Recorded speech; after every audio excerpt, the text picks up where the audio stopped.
तो दोस्तों आज फिर से हम पढ़ने जा रहे हैं फिज़िक्स 10th की।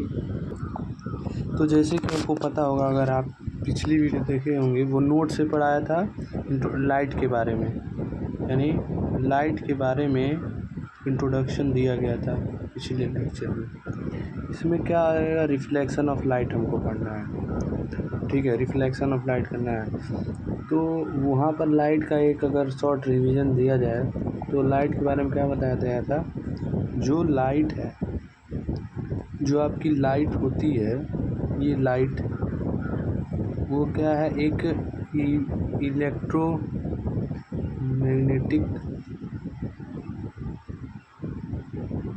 या ईवीएम होती है, इलेक्ट्रोमैग्नेटिक वेव होती है। ठीक है, यहाँ पर ये क्या करती है, हमारे यहाँ जैसे पता था, ये इलेक्ट्रिक सिग्नल प्रोवाइड करती है। क्या प्रोवाइड करती है? इलेक्ट्रिक सिग्नल प्रोवाइड करती है। यही इलेक्ट्रिक सिग्नल हमारे आइज़ में पड़ती हैं और फिर हम इसी से कोई चीज़ देख पाते हैं। दूसरी बात यह है, देखिए आपको मतलब किताब में क्या दिया रहता है कि light is a form of energy, लेकिन हम कहें लाइट एक इलेक्ट्रोमैग्नेटिक एनर्जी है। ये है, लाइट एक इलेक्ट्रोमैग्नेटिक एनर्जी है। यहाँ से तो आपको समझ में आ जाएगा लाइट एक इलेक्ट्रोमैग्नेटिक एनर्जी है। ठीक है, लेकिन किताब में light is a form of energy that keep sensation in our eyes. वो तो ठीक है, सेंसेशन प्रोवाइड करती है, लेकिन ये जो लाइट है ये एक इलेक्ट्रोमैग्नेटिक ये है।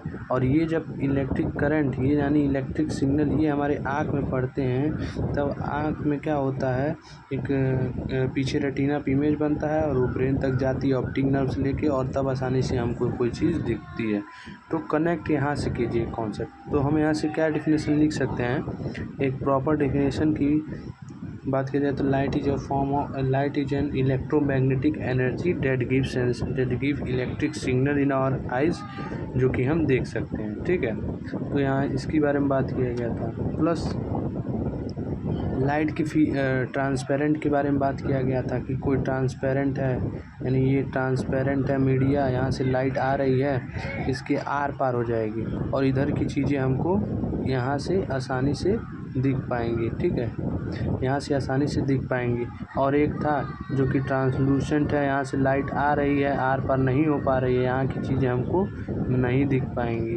और एक था कि कोई ऑब्जेक्ट है, थोड़ी थोड़ी लाइट आ रही है, थोड़ी थोड़ी पार हो रही है, तो हमको कुछ चीज़ें कैसी दिखेंगी, ब्लर दिखेंगी। यहाँ तक किया था, 3 चीज़ें पढ़े थे, ट्रांसपेरेंट, ट्रांसलूसेंट और ओपेक। ओपेक में क्या होता है, लाइट पास नहीं हो पाती है। ट्रांसपेरेंट में क्या होता है, यहाँ पे लिख दीजिए, लाइट पास हो जाती है, लाइट पास हो जाती है। और ओपेक में, यानी ये ओपेक है, इसमें लाइट पास नहीं हो पाती है। और कुछ फीचर्स के बारे में बात किए गए थे। जो लाइट है, ठीक है, वो स्ट्रेट चलती है। यहाँ पर एक बार मैं ये रिवीजन करवा रहा हूँ पिछले वीडियो का। लाइट एक स्ट्रेट लाइन में चलती है। लाइट की जो स्पीड होती है 3 × 10⁸ मीटर पर सेकेंड होती है। ये स्पीड क्या है, वैक्यूम में है, लेकिन इसे एयर में भी लिया जाता है यही।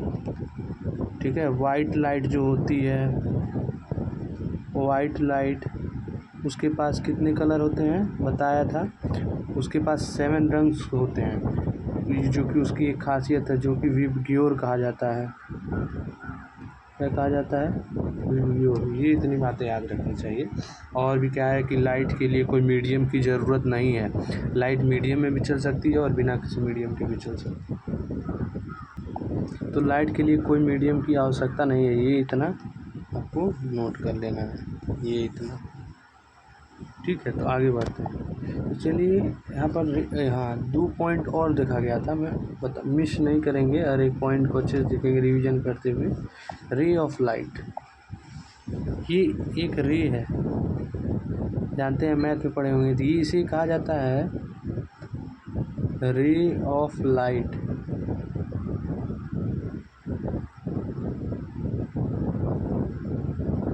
Ray of light. अगर हम बात करें यही अगर कई सारी हो गई तो क्या हो जाएगी,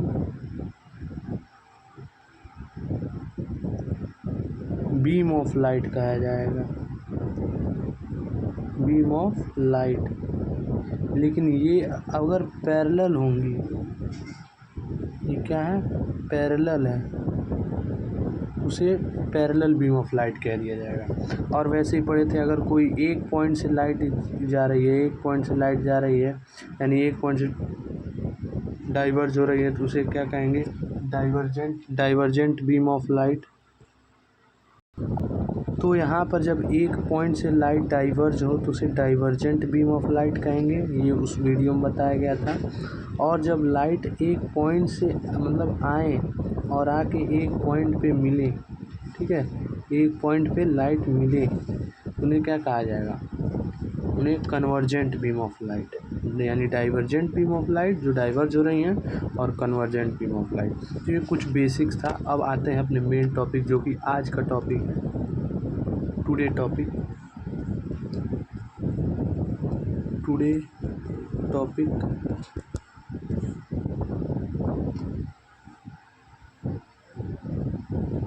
reflection of light.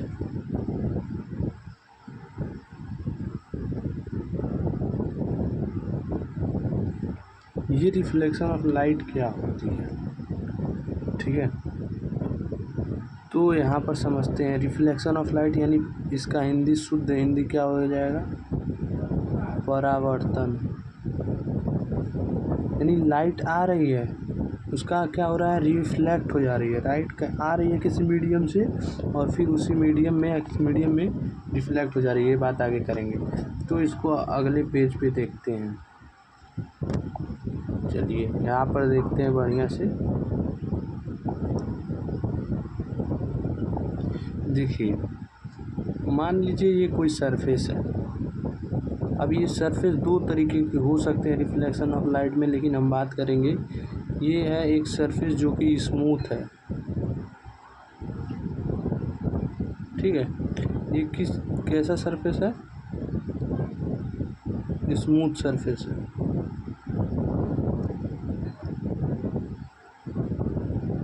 Smooth surface है, ठीक है। यहाँ पर ये बात समझ में आ रही है, स्मूथ सरफेस है। अगर हम कहें कि कोई लाइट आ रही है, फिर वही चीज़ अगर हम कहें कि कोई लाइट आ रही है, जिस मीडियम में आई है, जैसे इस मीडियम में आई है, जैसे इसी मीडियम में आई है ना, तो इसको इरेज कर दीजिए, इस मीडियम में आई है, इसी वे में फिर से रिफ्लेक्ट होके यहाँ पर वापस चली जाएगी। और इसको दोनों को अलग दिखाने के लिए, सेपरेट करने के लिए यहाँ पर हम क्या लगाते हैं, आपको पता होगा, नॉर्मल एंगल इन दोनों के बीच में शो करने के लिए हम नॉर्मल लगाते हैं, ताकि ये एंगल आई और ये एंगल आर पता चले। तो यहाँ से यहाँ पर हम ये कहेंगे कि इसे क्या कहेंगे, इंसिडेंट रे, शॉर्ट फॉर्म में लिखते हैं, अभी वहाँ लिखेंगे इंसिडेंट रे, इसे आर आर, रिफ्लेक्टेड रे, और यहाँ पर पॉइंट ऑफ इंसिडेंट होता है, ठीक है। तो यहाँ पर देखा जाए, आर आर का मतलब होता है रिफ्लेक्टेड रे, और आई आर का मतलब होता है इंसिडेंट रे। आई आर का मतलब होता है इंसिडेंट रे, दोनों ठीक है। रिफ्लेक्टेड रे, आर आर का मतलब रिफ्लेक्टेड रे और इंसिडेंट, यानी ये जो लाइट आई है, आने वाली और ये रिफ्लेक्टेड रे, जाने वाली।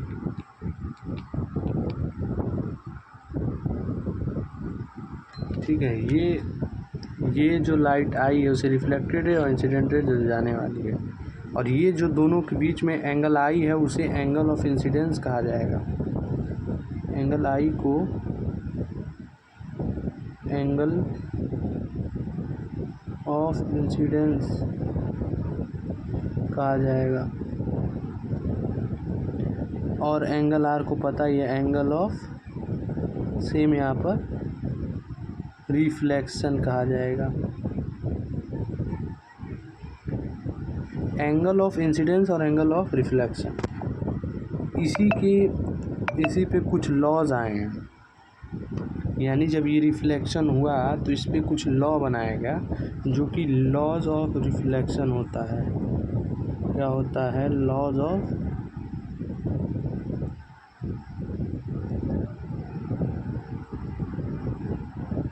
ऑफ रिफ्लेक्शन ना, हाँ, लॉज ऑफ रिफ्लेक्शन।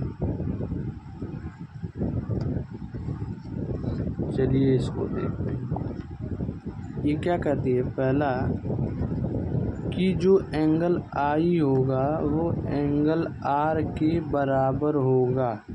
ये भी समझते हैं क्या कह रही है। और जो इंसिडेंट रे है, ठीक है, जो incident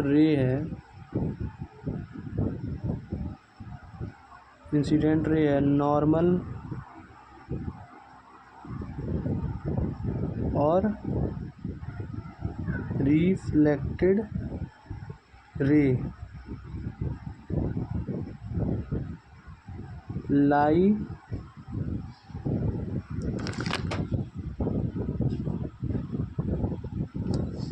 in the same plane.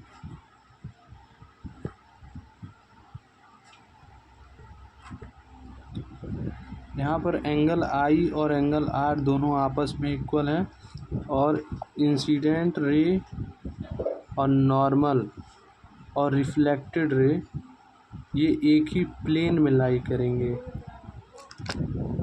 ये कहाँ पर लाई करेंगे? एक ही प्लेन में लाई करेंगे। ये एक प्लेन में, यानी ये बात क्या कही जा रही है, इस बात को समझते हैं। यानी ये रिफ्लेक्शन था, कोई लाइट आई और यहाँ से चली गई, बीच में हमने क्या बनाया था? नॉर्मल।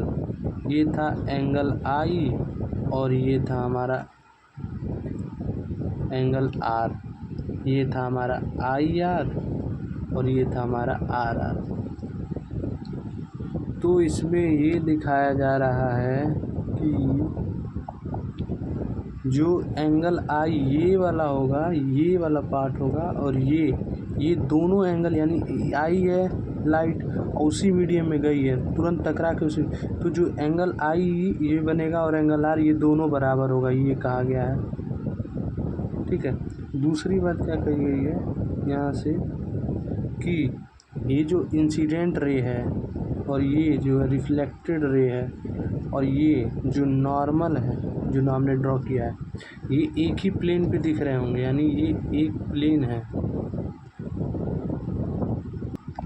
ये एक प्लेन ही ना दिख रहा है आपको, तो ये एक प्लेन में दिखाई दे रहे हैं। तो इसीलिए इनको कह दिया है कि ये I R R R N plane में लाई करेंगे, एक ही प्लेन में लाई करेंगे।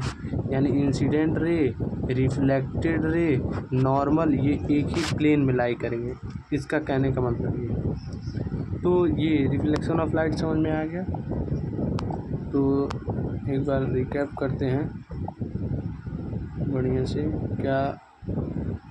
हाँ, तो incident ray, reflection of light कहते हैं the phenomena of reflecting light the phenomena of reflecting the light from a smooth surface is known as reflection of light. यानी ये इंसिडेंट रे आई है और लाइट एक स्मूथ सरफेस पे टकराने के बाद रिफ्लेक्ट हो गई है, जिस स्पीड से आई थी उसी वे में चली गई है, और ये एंगल, ये दोनों के बीच में एंगल बन रहा है, एंगल आई और एंगल आर। ठीक है, जिसे आर आर को हम रिफ्लेक्टेड रे कहते हैं और इंसिडेंट रे कहते हैं जो लाइट आई है और जो टकरा जाने वाली है उसे रिफ्लेक्टेड रे कहते हैं।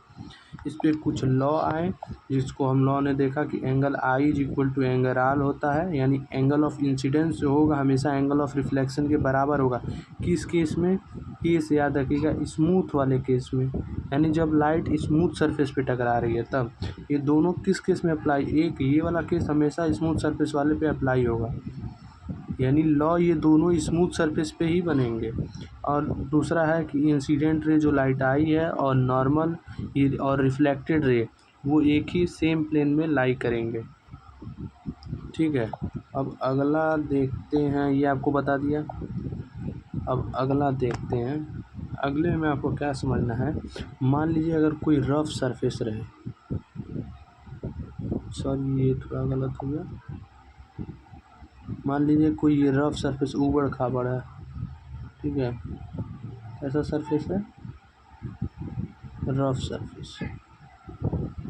तो रफ सरफेस से क्या होगा, लाइट आई मान लीजिए यहाँ से टकराई तो लाइट इधर गई, सॉरी लाइट टकराई इधर गई, फिर ये लाइट आई इधर गई, ये लाइट आई इधर गई। यानी लाइट एक मीडियम नहीं, लाइट क्या हो रही है, इधर उधर आ रही है जा रही है, इधर उधर आ रही है जा रही है, यानी अलग अलग हो रही है। लाइट क्या हो रही है, डाइवर्जेंट हो जा रही है।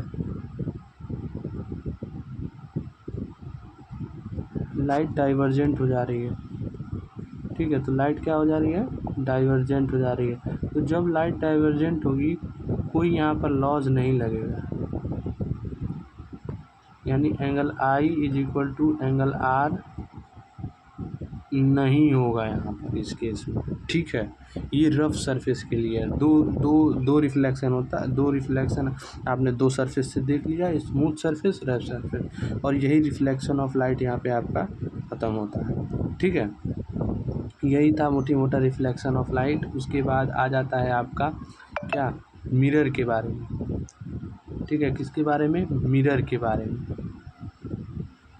ठीक है, तो मिरर के बारे में मैं आपको एक बात बता दूं, मिरर के बारे में